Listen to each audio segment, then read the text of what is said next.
By the time dinner was finished, it was already 7:30 p.m. My daughter and son-in-law, who had said they would come back by 6 p.m., left their son Liam behind and haven't been in touch since. Perhaps tired from playing and having a full belly, Liam is now dozing off, looking drowsy as he nods off. But he's also got a bit of sand on him from his exploratory play, so it's time for a bath. Liam is only 5 years old. I fill the bathtub with warm water and prepare Liam's favorite character-themed bath bomb. It's one of those ones that releases a toy from inside, and I'm sure Liam will enjoy it. Bath time. I call out to Liam and James. As Liam woke up, he suddenly exclaimed, "I don't want a bath. I haven't done anything." He started running around the house. We were puzzled by Liam's words. After all the playtime, how could he claim to have done nothing? Liam's tense expression left us questioning. Even when we managed to get him into the bath, it was clear that washing himself would be a challenge. As I washed Liam from head to toe, I caught a surprised expression on his face reflected in the mirror. I had no idea why he was acting that way. Perhaps because of this lack of understanding, I was left bewildered, wondering what was going through his mind. Liam hesitantly got into the bathtub, and gradually, his expression softened. Then, he uttered a surprising statement. "Baths are warm, aren't they?" Huh? "I don't like the bath at home. But Grandma's bath is fun and warm. I like it." As I continued listening, he blamed himself, tears welling up in his eyes. I am Mary Smith. For the past 50 years, I have been born and raised in this town. It's not a place where trains come every 2 minutes like in the heart of the city. Instead, we rely on buses that come approximately once an hour, or we drive our own cars for daily life. Being in the countryside, my parents and relatives encouraged me to spend my entire life in this town. Personally, I don't feel restricted living here. In this area, it's considered normal for women to focus on their homes. After graduating from high school, I married James, whom I met through an arranged marriage. While being a homemaker, James is kind and treats me well, without any domineering behavior. After a few years of marriage, I was blessed with a daughter named Sophia. She is like a precious treasure to us. We made every effort to shield her from societal pressures and gossip. When she was little, it seemed like she enjoyed life in this town. However, the rural customs and mindset didn't quite align with the younger generation, including Sophia. Our relatives, who have lived here for a long time, often criticized her harshly.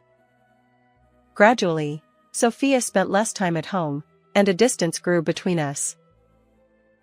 "I'll be studying at school today, so I don't need dinner."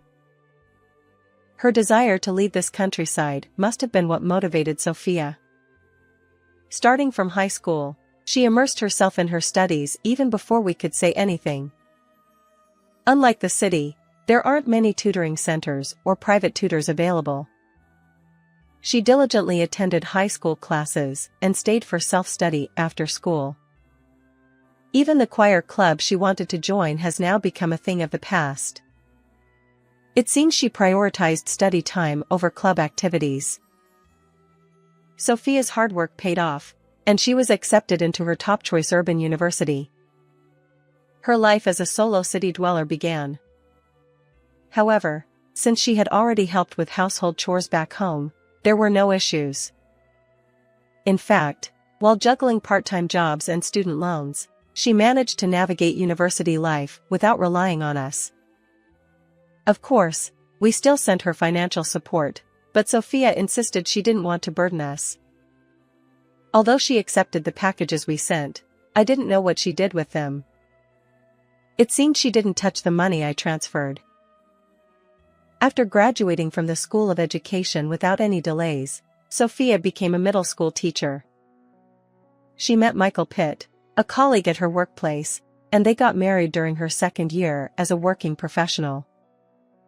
Why does this story feel distant? Well, it's because we haven't had much contact since she entered university. For Sophia, this countryside and our family home are places she'd rather avoid. Sophia once declared, "I'm not staying in this town. I'll continue living in the city. The transportation is convenient, and I can do anything there." Over the past decade, we've met Sophia face-to-face only a handful of times, mostly when we visited her city due to James's work. Our interactions usually revolved around dining out as a family of 3. Michael never attended our family gatherings. The only time he and Sophia visited our home was before their marriage. Since we're getting married, I thought it would be proper to introduce myself. However, Michael didn't seem particularly interested in our family home. "Since you've come all this way, would you like some tea?" I offered.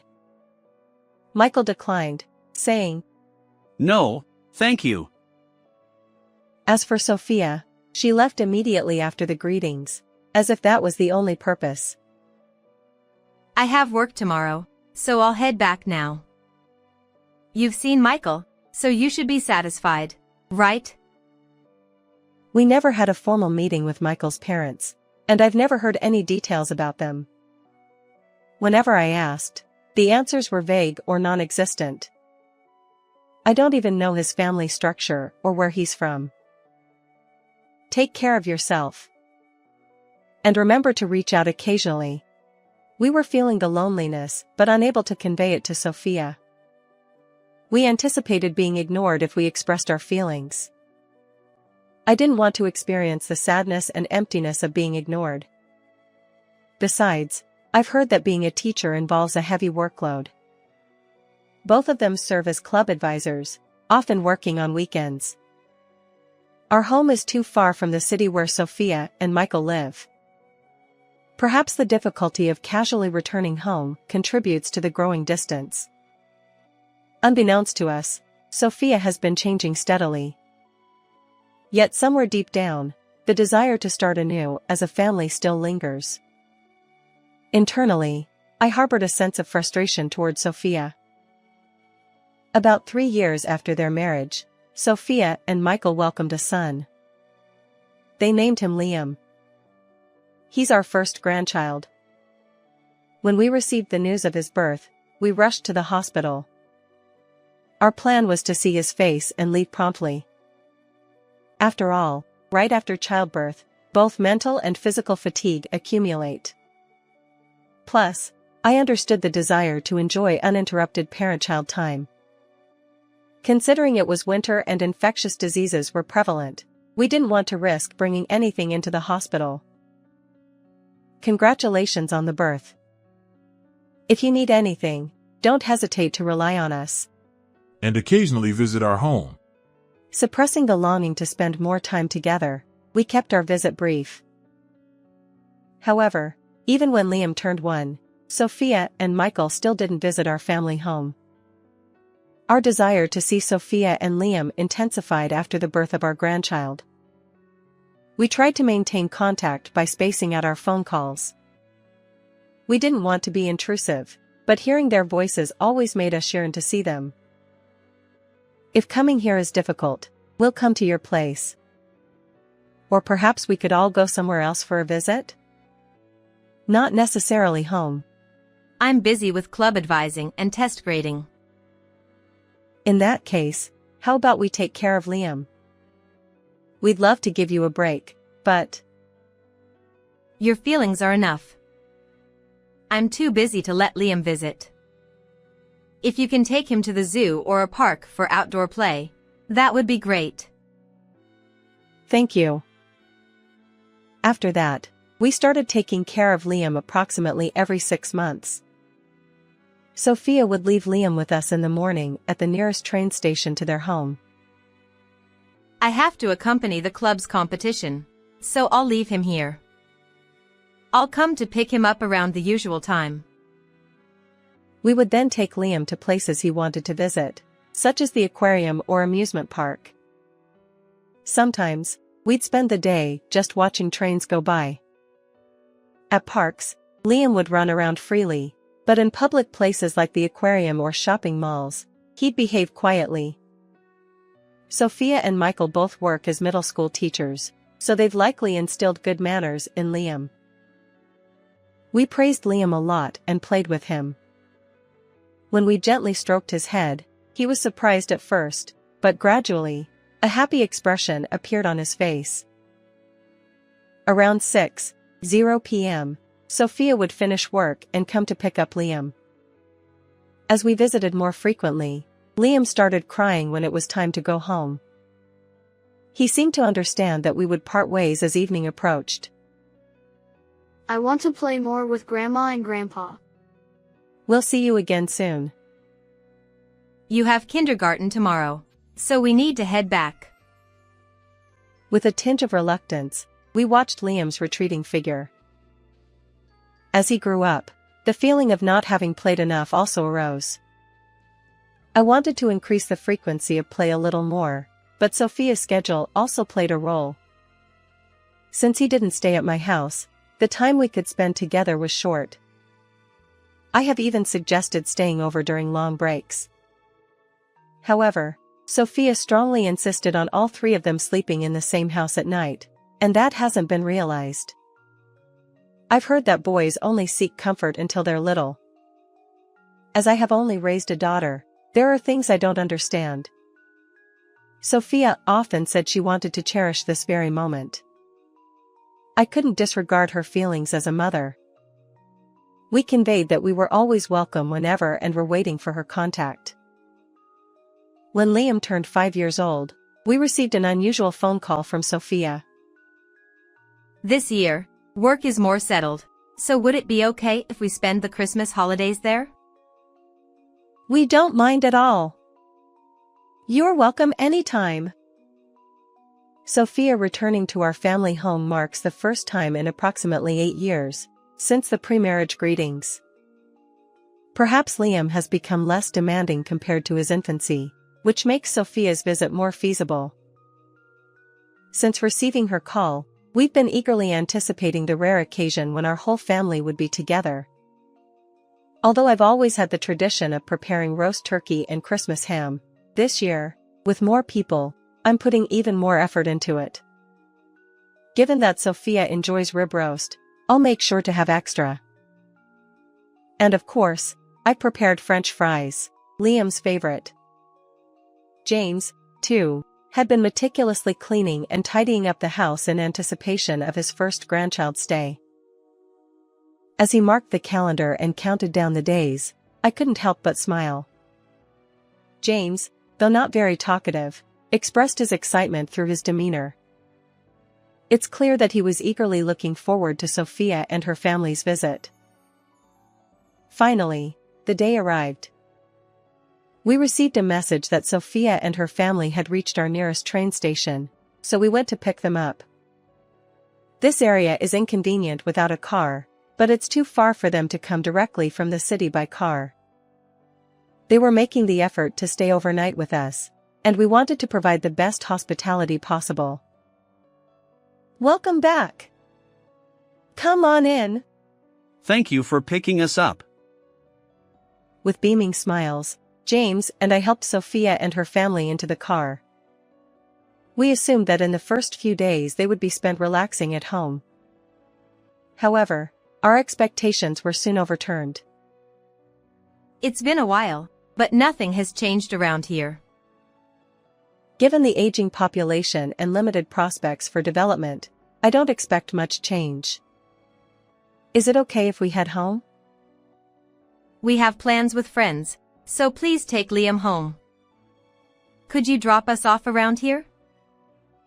So, with Liam still in the car, Sophia and Michael got out midway. We'll be back by 6 p.m. Take care of Liam, okay? Be a good boy. As Sophia and Michael left, Liam silently watched their retreating figures. Although he didn't voice it, his loneliness was palpable. Liam, let's play together.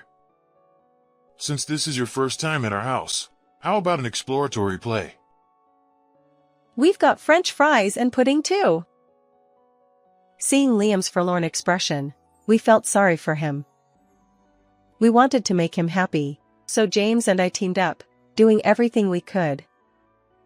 As we played with Liam and he enjoyed the treats I made, his smile brightened our hearts. Witnessing our grandchild's laughter was a precious moment of happiness for us. The promised 6 p.m. came and went, but Sophia and Michael didn't return. Not only that, despite our repeated calls, there was no response. Anxiety crept in. Had they been in an accident? The last bus had already passed, and this wasn't a place where taxis were readily available. Our location, surrounded by fields, lacked nearby convenience stores, and the sparse streetlights didn't offer much reassurance. It cannot be said that there was absolutely no possibility of an incident occurring. While preparing to be ready for any communication or pickup request, we waited for news from them. Instead of the planned family dinner for 5, it was just James, Liam, and me around the table. Of course, we had saved portions for Sophia and Michael. To lift my slightly disappointed mood, Liam's beaming smile as he faced his favorite French fries did the trick. He devoured them all, and it was the first time I'd seen him eat so much. Grandma's homemade food is incredibly delicious. The French fries I'd prepared specifically for him disappeared entirely. Witnessing his hearty appetite was a new experience for me. By the time dinner was over, it was already 7:30 p.m. Liam, tired from playing and having eaten his fill, was dozing off, looking drowsy as he nodded off. Despite his drowsiness, he had a bit of sand in his hair from their exploratory play, and it was time for a bath. I filled the bathtub with warm water and prepared Liam's favorite character-themed bath bomb. It's one of those that reveals a toy inside, and I knew Liam would enjoy it. Bath time! I called out to both Liam and James. Suddenly, Liam's eyes snapped open, and he declared, I don't want a bath. I haven't done anything. Confused, we wondered why he'd say that after a day of playing so much. Liam, I've prepared the bath for you. Get in. I tried to reason with him. But he was too busy darting around the house to listen. He slipped under the table, then raced up the stairs. It was a comical chase. Liam, our 5-year-old grandson, and James and me, a couple in our 50s. Despite helping out with farm work, I suddenly felt my age in every joint and muscle. Finally, with James's help, we managed to corner Liam. His tense expression left us puzzled. It wasn't just about being caught, there was something more to it. We couldn't quite grasp why he'd react this way after losing a simple game of tag. Liam's face held a deeper secret, one that intrigued and concerned us both. Having made him to the changing area, Liam hesitated to undress, so ultimately, we helped him change. It seemed challenging for him to wash himself, so I carefully washed his hair, down to his toes. Through the mirror, I could see his surprised expression. Why was he acting this way? I had no clue, and that uncertainty left me puzzled. Liam gingerly stepped into the bathtub, and gradually, his expression softened.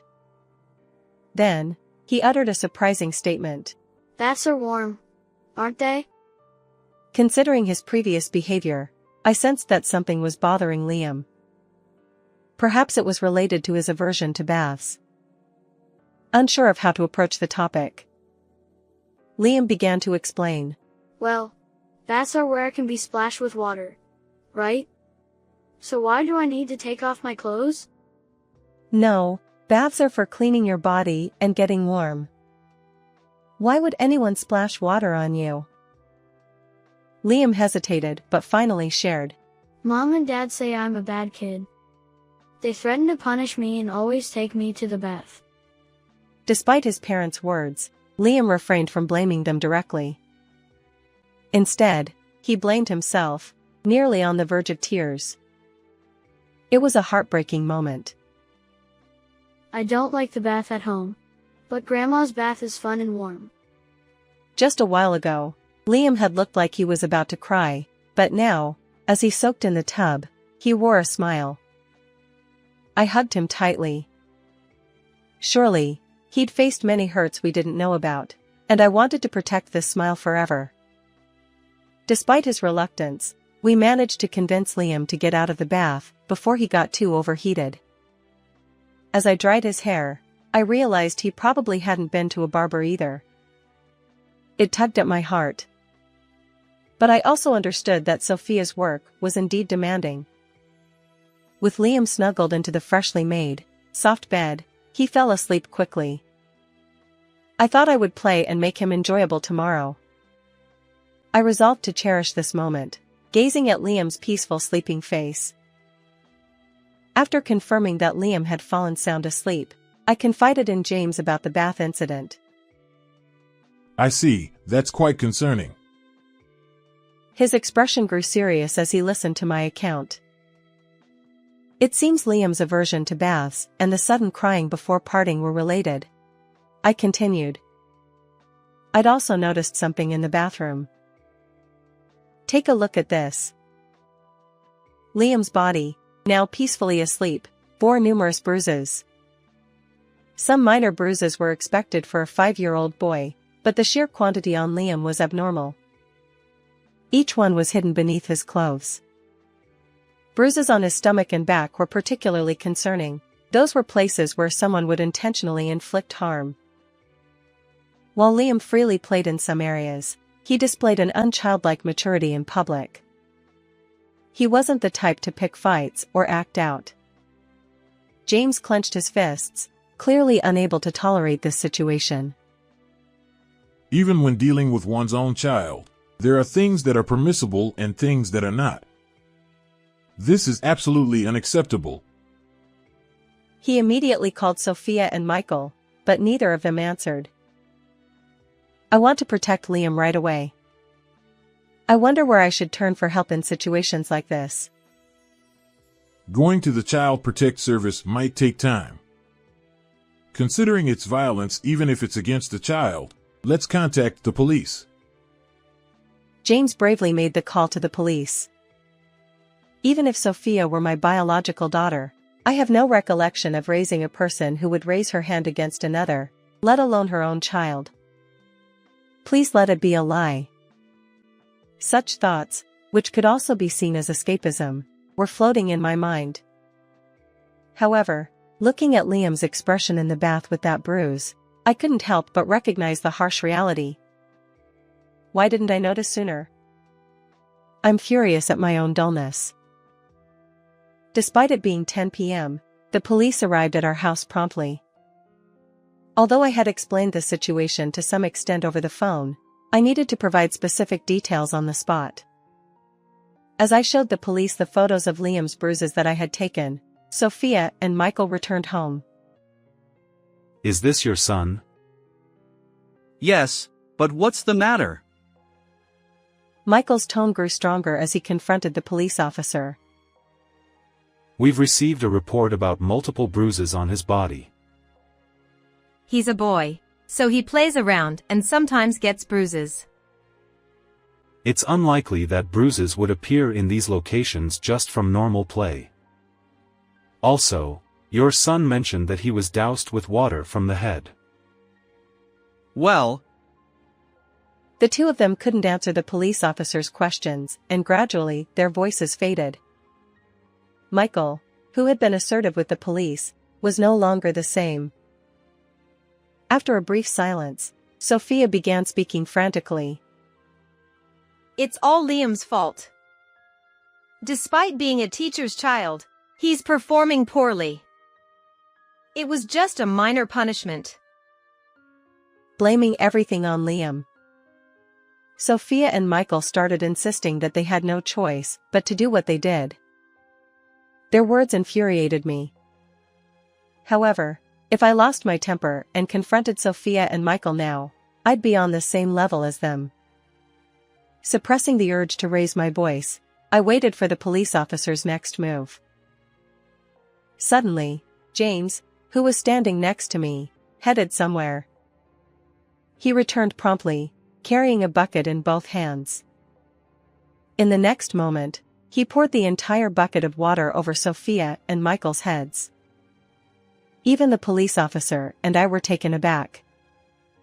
James stared at the two of them with an expressionless face and said, "I've only returned a small portion of what you did to Liam. Never set foot in our house again." The police officer turned to Michael and Sophia, asking, "Could you please provide more details at the station?" Sophia reluctantly replied, Fine. Sophia and Michael headed to the police station with the police officer. The commotion had become quite significant, and it seemed that Liam had also woken up. "Don't be scared anymore. Let's all rest together tonight," I reassured Liam.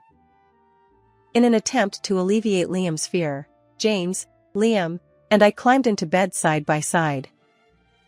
I couldn't help but feel an overwhelming sense of anxiety about what would happen next. However, there was no use dwelling on it now. I had to convince myself that this was the only way to protect Liam. As a result of investigations by the police and Child Protective Services, Sophia and Michael were formally arrested. Apparently, in addition to what Liam had told me, they had subjected Liam to various mistreatments. At times, they even withheld meals from him, and when his bruises were severe, they kept him home alone instead of sending him to kindergarten. The kindergarten teacher had also sensed something amiss and had set up a system to observe Liam more closely. His smile while eating French fries and large portions of food were likely related to these events.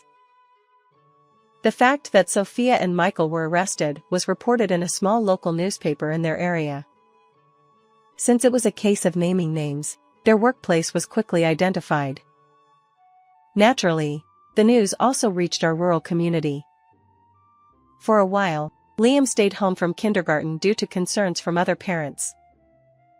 Our neighbors bombarded us with various questions. While some were understanding, others were harsh in their words. Still, it was comforting to hear that everyone agreed that reporting the incident was the right thing to do. Given their arrest and the cause being child abuse, even if they were released on bail, they likely wouldn't be able to work in their original fields. On that day, James pouring water over them in front of the police officer was resolved as a warning. Meanwhile, Liam began living with us. He will start elementary school next year. Although there was a school nearby, it had only one class per grade, and the number of students was small. Additionally, rumors circulated about his parents' arrest. In this small countryside, gossip could be detrimental. We decided to establish a new home not far from the house where Sophia and Michael had lived. We couldn't let go of the house itself because it had been passed down through generations and had a family garden. Liam also expressed a desire not to be separated from the friends he had made in kindergarten, so we started splitting our time between the two places. Initially, Liam was fearful of his parents' shadows. Did I do something wrong by causing all this? "You're okay, Liam. You're a good kid." The words from his parents during his early years had left a lingering curse. We worked hard to create an environment where Liam could feel safe and gradually remove that curse. He safely enrolled in the elementary school near his original home, where he made new friends alongside his existing ones. Witnessing Liam's heart gradually soften brought us immense joy. Now, several years later, it seems that Liam is living freely and comfortably. Except for times when he catches a cold or feels unwell, he attends school every day, and sometimes hangs out with friends before coming back home. On weekends and holidays, he helps out with rural farm work and household chores. He's also started new extracurricular activities. I want to try playing soccer. I asked Dad before, but he said no. That's fine. Try everything, and see what suits you. Gradually, Liam began sharing his feelings and thoughts with us. As grandparents, we stepped into the role of actual parents. Despite the challenges posed by our age and occasional back pain, we even participated in the parent-child relay race during the school sports festival. During a recent open school event, Liam wrote about us in an essay titled "The Person I Admire." The people I admire are Grandma and Grandpa. They always think about me and tell me when something is wrong. We want to continue protecting that smile on his face. Hearing his essay, James and I were moved to tears and reaffirmed our commitment to Liam's well-being. How did you find this story? If you enjoyed it, consider subscribing to our channel. Until next time.